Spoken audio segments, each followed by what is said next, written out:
పూర్తిగా ఇష్టపడే ఈ పెళ్లికి నువ్వు అంగీకరించావా? చూడు, 4 రోజుల్లో పెళ్లి కాబోయే ఏ ఆడపిల్లని ఈ ప్రశ్న అడగకూడదు. అడిగితే సమాధానం చెప్పదు.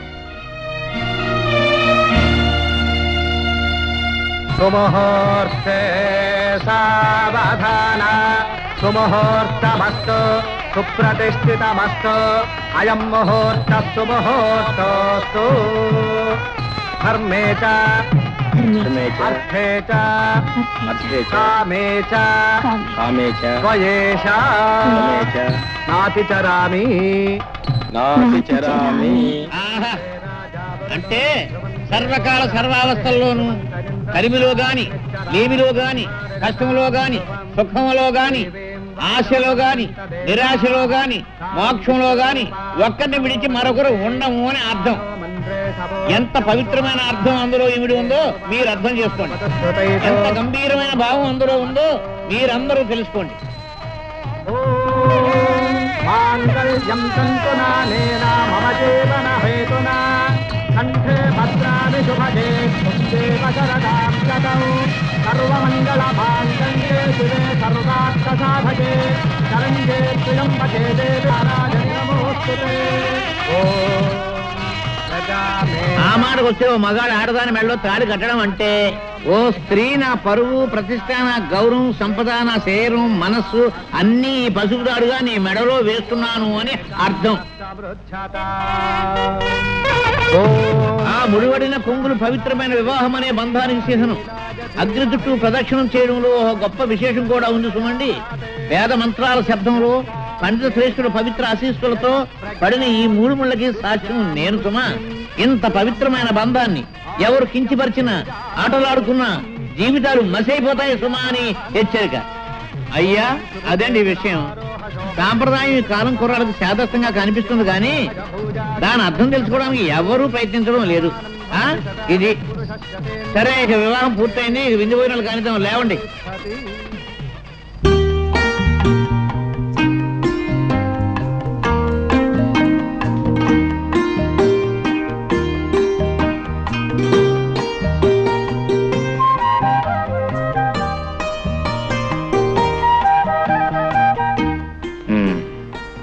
అమ్మాయి గారి సిగ్గుగా ఉందా?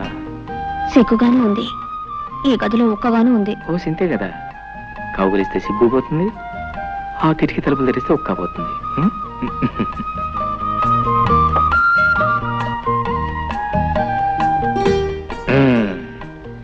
కిటికీ తలుపులు తెరిచాను, గాలి వస్తుంది, నీ ఒక్కపోతుంది. పోతే ఆ సిగ్గు కూడా తెచ్చేస్తాను. పాల గ్లాస్ ఇక్కడ పెట్టు, కూర్చో. ఒక ఫ్యాన్ కొనుక్కోవచ్చు కదా. ఫ్యానా? దాన్నేం భాగ్యం. ఎన్నాళ్ళు ఒంటరివాణి కదా, దాని అవసరం లేకపోయింది. హాయిగా ఆరు బయట పక్కేసి పడుకుంటే ఆ పైరుగాలికి మైమరిచి నిద్ర పట్టేది. ఇల్లాలో నువ్వు వచ్చావు కదా, అసలు మన సంసారానికి కావాల్సిన ముఖ్యమైనవన్నీ ఒక లిస్ట్ తయారు చేసి వచ్చే పట్ల కొనేస్తాను. ఫ్యాన్ తోటే సంసారం సుఖంగా సాగిపోతుందా? అబ్బే, భార్యాభర్తల మధ్య ప్రేమ, మమత, అనురాగం అవి ముఖ్యం, అవి ముఖ్యం. నేననేది అది కాదు.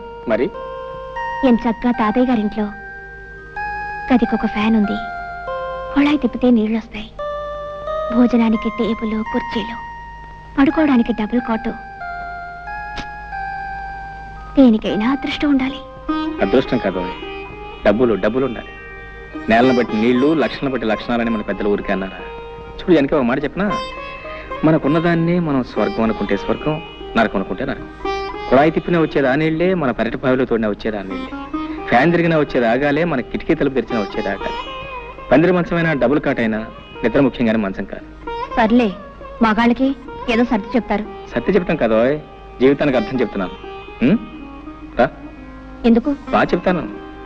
ఇటు రావోయ్. చూడు, ఆ చెట్టు కింద నా జంటను చూడు. ఎండొచ్చినా వానొచ్చినా ఆ చెట్టే వాళ్ళకి శరణ్యం. అదే వాళ్ళ మిద్దే, వాళ్ళ మేడ.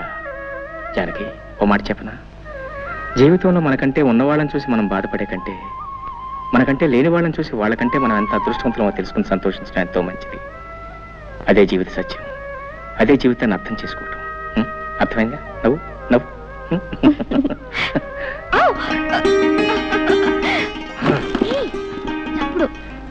చప్పుడు నువ్వు పట్టించుకోకూడదు. ఇది మాకు బాగా అచ్చొచ్చిన పట్టి మంచం. మా వసువంతా దీని మీద పుట్టిందట. సిగ్గులేదు. సిగ్గా సిగ్గుపడితే పనులు జరుగుతాయి. పిచ్చిదను పిచ్చిదను.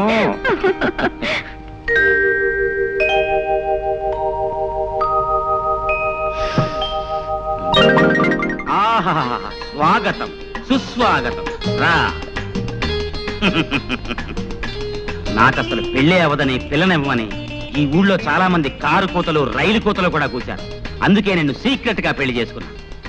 ఏ అమ్మాయిదన్నా చెయ్యి పట్టుకుంటే 500, కాలు పట్టుకుంటే 600 జరిమానాలు వేసి నావి 10 ఎకరాలు తినేశారు.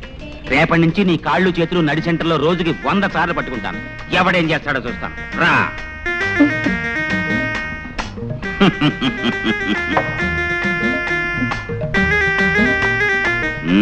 సిగ్గుపడుతున్నావా? బాగా సిగ్గుపడు. ఈ లీలాకృష్ణకి ఆడవాళ్ళని లాలించడం డాల్డాతో పెట్టిన విద్య. శ్రద్ధగా విను. ముందు నిన్ను కౌగలించుకుంటాను. గుబులు గుబులుగా ఉంటుంది. ఏం భయపడకు. ఆ తర్వాత నిన్ను ముద్దు పెట్టుకుంటాను. మత్తు మత్తుగా గిలి గిలిగా గుండె దడదడగా ఉంటుంది. కాళ్ళు చేతులు వణుకుతాయి. అయినా భయపడకు. ఆ తర్వాత చెప్పడం కుదరదులే. రెడీ? కౌగలింత. ఇదేం కౌగులంతా?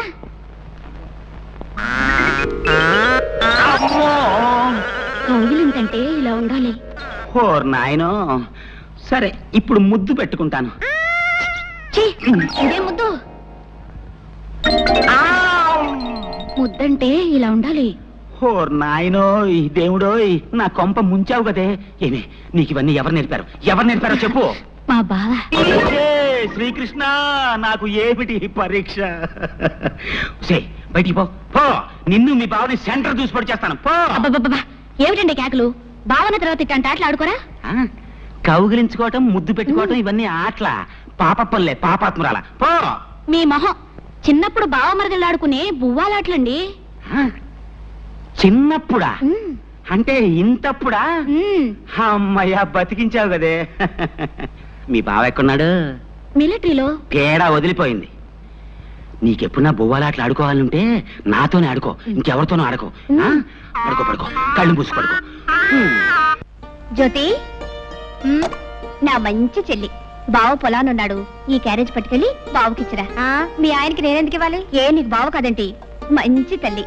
తాతయ్య 2 రోజుల నుంచి కబురు చేస్తున్నాడు. నేను ఒకసారి వెళ్ళొస్తాను. నువ్వు పట్టుకెళ్ళకపోతే అల్లుడు గారు ఏమన్నా అనుకుంటారు. నువ్వే పట్టుకెళ్ళు. బావ చాలా మంచివాడమ్మా, ఏమనుకోడు. నా మంచి చెల్లి కదూ. అలాగేలే, కాకా పట్టుకుని వెళ్ళు. మీ పెద్ద కూతురు గారు వంట రుచి చూద్దాం.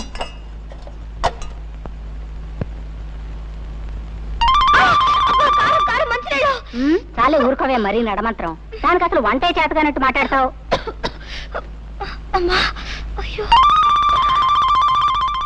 అబ్బా, ఈ వంట తింటే మీ బావు పని అయినట్టే. నేను వేరే క్యారేజీ పెడతాను, పట్రా. ఇదేంటి నువ్వు వచ్చావు? మీ అక్క ఏమైంది? జమీందార్ తాతయ్య గారింటికి వెళ్ళింది.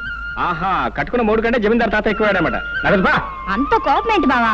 పాపం తాతయ్య మరీ రమ్మని కబుర్ చేస్తేనే వెళ్ళింది. రా తిందువు గాని. ఇవాళకి అక్కని క్షమించే బావా, రా. సరే, ఇవాళ ఒక్కనాడు క్షమిస్తున్నాను, రేపటి నుంచి క్షమించను. నువ్వు కనుక రేపటి నుంచి క్యారేజ్ తీసుకొచ్చావు, నీ కాళ్ళు చేతులు ఎదుర్కొడుతూనే ఉంటున్నావు. సర్లే, రా రమ్మంటే తీసుకునే. జానకి, జానకి. అబ్బబ్బా, ఏమిటా కేకలు? కేకలేంటే కేకలు? అవును, ఏమిటి మోసం? పొలానికి అన్నం పట్టుకొస్తానని చెప్పి నువ్వు రాకుండా మీ చెల్లాన్ని పంపిస్తావా? నీకెన్ని గుండెలు? ఇదిగో, రాకపోతే రాపోయావు కానీ మధ్యాహ్నం వంట చేసావు, అమృతం. స్వర్గానికి బెత్తిరేయడం.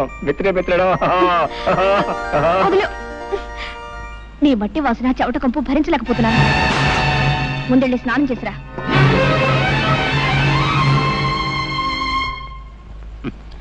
నువ్వు చెప్పినా చెప్పపోయినా నాకంతా తెలుసు మురళి. నువ్వు జానకిని ప్రేమించావు, తప్పులేదు. కానీ వాళ్ళ బాబేదో కొంపలు ముంచుకుపోయినట్టు ఆ జాతి రత్నాన్ని తీసుకెళ్ళి మోటు రత్నాన్ని కట్టబెట్టాడు.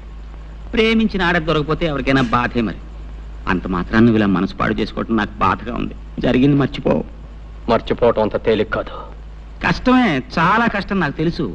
అందుకే మర్చిపోవటానికి కొన్ని సులువైన పద్ధతులు కనిపెట్టారు మన పెద్దలు. అవును, చరిత్ర తిరగేస్తుడు. పార్వతిని ప్రేమించిన దేవదాస్ ఏం చేశాడు? పార్వతిని మర్చిపోవటానికి మందు కొట్టాడు.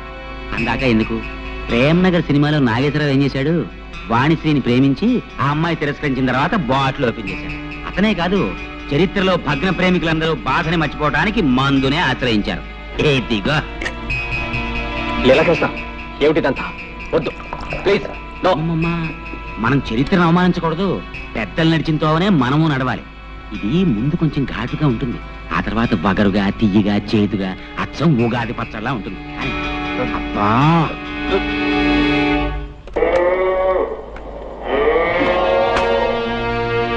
ఏమిటి? గడ్డేశాను, నీళ్లు పెట్టాను, ఇంకేమిటి నీ గోళ? ఉంటే నీ పని చెప్తాను.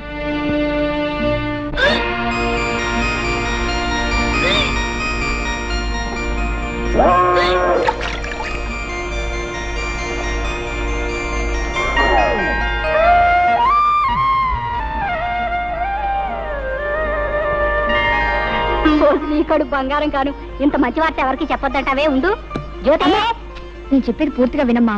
ఏమిటే? పెళ్ళై ఇంకా ఏడాది కూడా కాలేదు, అప్పుడే నాకు పిల్లలు ఎందుకు చెప్పు. అయితే ఏమంటావు? ఏం లేదు, ఇరకల వెంక మీద పోవడానికి ఏదో మందిస్తుందట, అది నేను వేసేసుకుంటాను. పిచ్చి పిచ్చిగా వాగా అంటే చెప్పు తీసి కొడతాను. బావా, నేను ఒకటి అడుగుతాను, నువ్వు కాదనకూడదు. అయ్యో రామ, భార్య కాస్త ప్రేమగా అడిగితేనే ఏమో కూడా ఏం కాదనలేడే. ఇంత గట్టిగా కౌలించుకుంటే ఏం కాదంటాడు? ఏం కావాలి చెప్పు. మరే మరే మరి గుండి కావాలా? అదేం కాదు. గుండి కావాలా? అదే కాదు. ఏం కావాలో చెప్పు.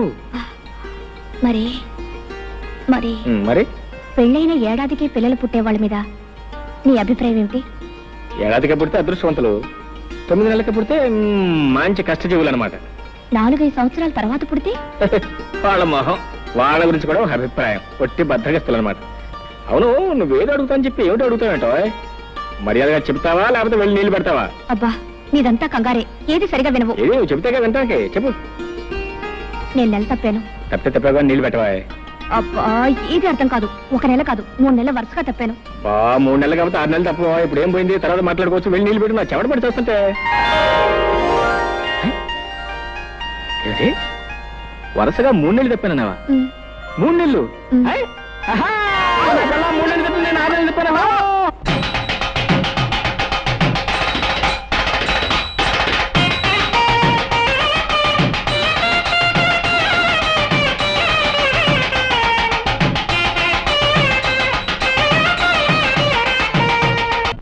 అది కాదు బావా, నేను చెప్పేది కాస్త ఆలోచించు. ఏంటో ఆయన నువ్వు చెప్పేది నేను ఆలోచించేది. నోరు పడక, నిద్ర వస్తుంది. మరీ ఇంత తొందరగా పిల్లలు ఎందుకు చెప్పు? ఇంకా చిన్న పిల్లవి. అవును, ఈ మాట చెప్తే మీ అమ్మ ఏదో అందన్నావు, ఏమంది? చెప్పు తీసుకు కొడతానంది. ఏటో చెప్పు తీసుకు కొడతానంది. మీ అమ్మ కేవలం మాటల్లో ఉంది, నేను కొట్టి చూపిస్తాను అనుకున్నావు. లీలాకృష్ణ గారు, మీకు శుభవార్త, మగపిల్లాడు పుట్టాడు. సంతోషం అండి, చాలా సంతోషం. ఉండండి, మీ ఫీజు ఇస్తాను. గురువు గారు, నాకు చిన్న అనుమానం. అవకాశం ఇచ్చాను, అడుక్కో. ఏం లేదు, మీకు పెళ్ళై 9 నెలలు అవ్వలేదు కదా, అప్పుడే పిల్లాడు ఎలా పుట్టాడండి? ఓర్ నాయనోయ్, డాక్టర్ గారు, ఇది అన్యాయం, మోసం, దగ, కుట్ర. మీకు నేను ఫీజు ఇవ్వను. ఏమిటండి మీరు అనేది? పెళ్ళైన 7 నెలలకే పిల్లాడు ఎలా పుడతాడండి? అంటే నా భార్య. చాలా ఊరుకోండి, అన్యాయంగా మాట్లాడకండి. కొంతమందికి ఇలా నెలలు నిండకుండానే పిల్లలు పుడుతూ ఉంటారు. అంతేనంటారా? అంతే. ఇదిగోండి మీ ఫీజు. థాంక్స్.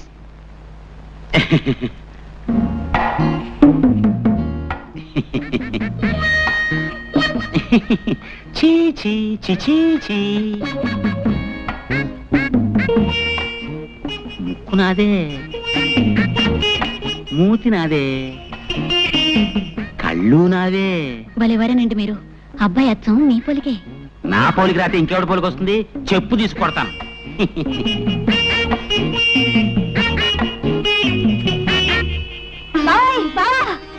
ఏంటే ఏంటే ఏంటే?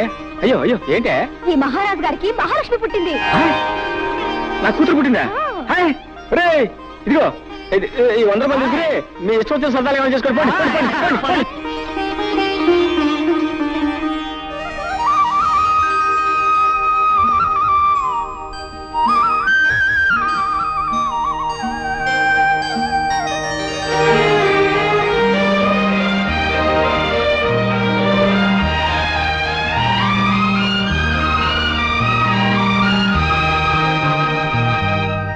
ముద్దు పెట్టుకోవడానికే బిడ్డలా? ఎలాగైతే కన్నావులే గొప్పగా. పిల్లకి స్నానం చేయించడం కూడా రాకపోతే ఎలా? ప్రతిరోజు ఎవరొస్తారు ఈ పనులన్నీ చేయడానికి? చిచి, ఇదంతా నాకు అలవాట్లేదు. ఆహా, నాకు మాత్రం ఉందా? నేనేమన్నా 5-6 కన్నానా? ఆడదన్న తర్వాత ఇవన్నీ తనంతట తనే నేర్చుకోవాలి. బావా ఆ, ఓ పంచే, పిల్లకు నీళ్లు పోయడం పాలు పట్టడం ఇవన్నీ నువ్వు నేర్చుకో. ఇదేదో పెద్ద పని అయినట్టు. ఇంతలా పెళ్ళాలని సేవ చేయడం నేర్చుకున్నవాడిని బిడ్డకు నీళ్లు పోస్తే ఇద్దరు ముసలేనా? నువ్వు రాకపోతే ఎవరు చేసేవారు? నేనే కదా మీ అక్క చేస్తా. మీరిద్దరూ కలిసి నన్నే వెగతాళి చేయక్కర్లేదు. దాన్ని ఎలాగి నా పని నేనే చేసుకుంటాను. తస్సది, మీ అక్క మా లావు తెలియగలదే. పిల్ల ఏడుస్తున్నానో నా ఒళ్ళో, నవ్వుతుంటే దాని ఒళ్ళో. ఇదిగో యోబాకు సరాసరి ఇక్కడ తీసురా.